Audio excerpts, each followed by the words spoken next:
Hello बच्चों, let's read the question. The question is the Balmer series of the hydrogen atom can be observed. जो hydrogen atom की जो बामर series होती है वो कब ऑब्जर्व होती है वो आपको बताना है।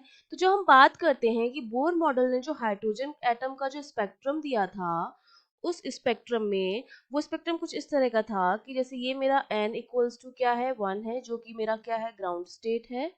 ठीक है, ग्राउंड स्टेट। फिर क्या बनाया उसने n इक्वल्स टू 2 बनाया जो कि फर्स्ट स्टेट हो गई आपकी, फर्स्ट एक्साइटेड स्टेट जिसको बोलते हैं आप। ठीक है, सिमिलरली ऐसे बहुत सारी एक्साइटेड स्टेट बनाई, n equals to 3, then n equals to 4।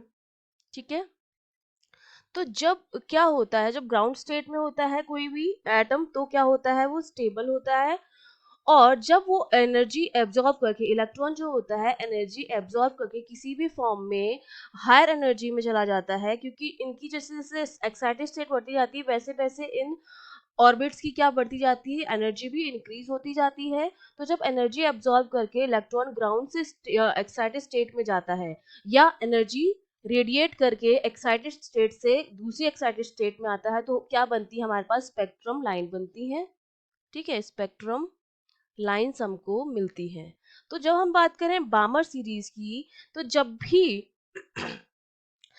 भी इलेक्ट्रॉन जो होता है वो जंप करता है हायर एनर्जी लेवल से फर्स्ट एनर्जी लेवल में, जैसे 4 से फर्स्ट में आया या 3 से फर्स्ट में आया, या यहाँ पर फर्दर एक और अगर लाइन थी n इक्वल्स टू 4 और 5, सॉरी इट इज 5, या 5 से 2 में आया, तो ये सारी जो स्पेक्ट्रम लाइंस बनेंगी वो किसकी बनेंगी, बामर की बनेगी। मतलब अगर हमारा इलेक्ट्रॉन जो है वो हायर एनर्जी लेवल से फर्स्ट एनर्जी लेवल में आ रहा है, फर्स्ट एक्साइटेड स्टेट से आ रहा है, दूसरी एक्साइटेड स्टेट से फर्स्ट एक्साइटेड स्टेट में आ रहा है, तो जो स्पेक्ट्रम ऑफ लाइट होती है उसको हम बोलते हैं बामर सीरीज। ठीक है, तो इसका मतलब जो हमारा बी ऑप्शन है वो ऑप्शन हमारा क्या हो जाएगा, बिल्कुल करेक्ट हो जाएगा।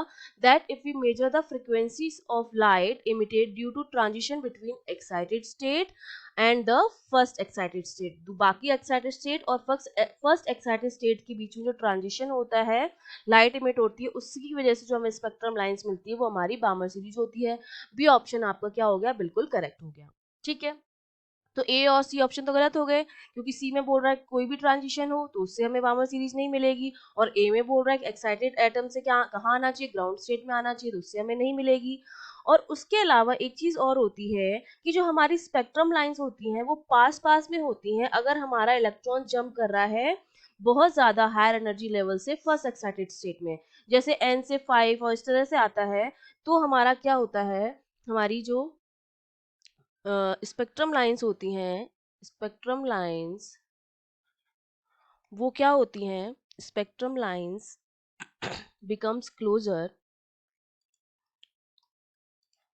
स्पेक्ट्रम लाइंस बिकम्स क्लोजर, ये पास पास में होंगी कब, जब हमारा इलेक्ट्रॉन जो आएगा, हमारा इलेक्ट्रॉन हाई एनर्जी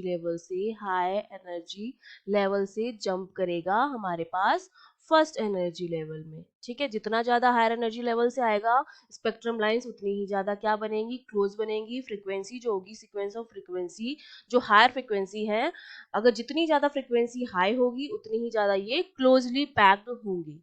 ठीक है, तो इसका मतलब जो डी ऑप्शन है आपका वो भी बिल्कुल करेक्ट है। So we have two correct option, that is B and D. Okay, I hope you understood well, all the best.